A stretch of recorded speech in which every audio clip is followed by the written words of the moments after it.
Racun di Kurma, hanya di channel Kang Saung.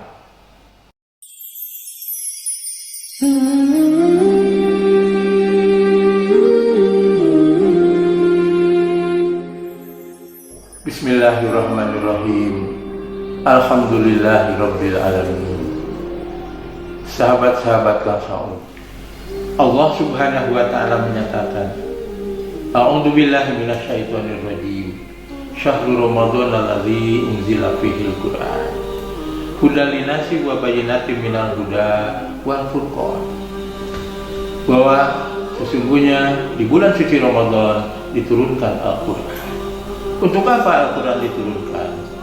Adalah untuk menjadi petunjuk hidup buat manusia.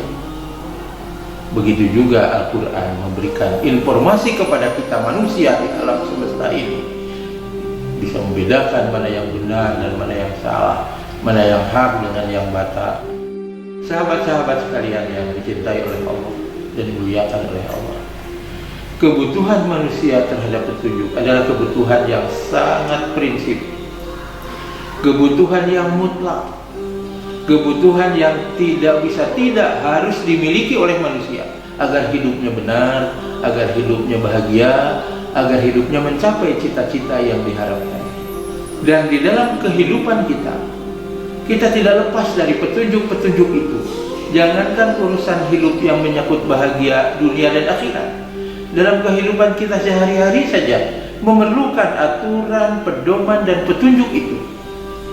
Katakanlah kita ingin menemui cucu kita di Jakarta, tentu harus tahu dulu di mana alamatnya, di mana mobil kita beloknya, di mana kita harus berhenti, dan seterusnya. Jadi ada aturannya, ada petunjuknya. Kalau sembarang asal pergi saja ke Jakarta sambil tidak tahu alamatnya di mana, sampai kiamat pun tidak akan sampai ke cucu kita. Begitu juga seorang calon mahasiswa ingin memasuki perguruan tinggi, tidak bisa asal duduk saja di ruang kuliah, tapi ada aturan, ada pedoman, ada petunjuknya. Baik itu daftarnya secara online ataupun secara offline. Katakanlah mengisi formulir, mengisi daftar-daftar yang sudah disediakan, lalu membayar sesuatu, katakanlah uang pendaftaran dan lain-lain, baru nanti dilihat di papan pengumuman lulus atau tidak. Begitu juga ibu-ibu membuat sayur di dapur, katakanlah membuat sayur lodeh atau membuat sayur kacang. Bagaimana cara memproses membuat sayur kacang supaya enak dimakan? Itu ada aturannya. Tidak bisa asal kacang 1 kilo, garam 1 kilo, gula 1 kilo, kemudian gebrus saja ke dalam kuali. Jadinya apa sayur itu? Malah bukan saja sedap dan enak dimakan, malah bisa jadi menimbulkan penyakit. Begitu juga dalam hidup kita. Di hadapan kita banyak tantangan, banyak dinamika, problematika, dan gelombang kehidupan. Tanpa menggunakan petunjuk Al-Quran seperti tadi dikatakan hudal dinas, petunjuk hidup buat manusia, maka tidak akan tercapai sampai kapanpun.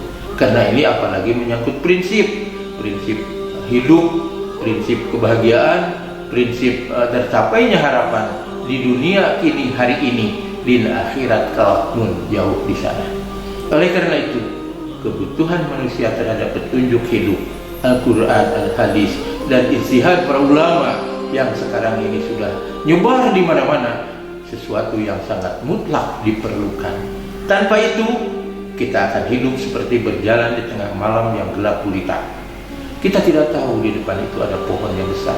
Kita tidak tahu di depan itu ada jurang. Kita tidak tahu di depan itu ada beling, ada cucuk, ada hal yang membahayakan. Kita main jalan saja, asal jalan. Ujung-ujungnya bukan kebahagiaan yang diraih, bukan kesejukan dan kenyamanan hidup, malah bisa jadi celaka, duka, nestapa, sengsara sepanjang masa, ujung-ujungnya terjun ke neraka. Kalau kebutuhan manusia itu ada yang disebut dengan kebutuhan primer, kebutuhan sekunder, maka kebutuhan hidup lebih dari primer. Harta tidak akan memberikan kebahagiaan, jabatan tidak akan memberikan kebahagiaan, popularitas tidak memberikan kebahagiaan, tatkala hilang dari petunjuk yang sebenarnya.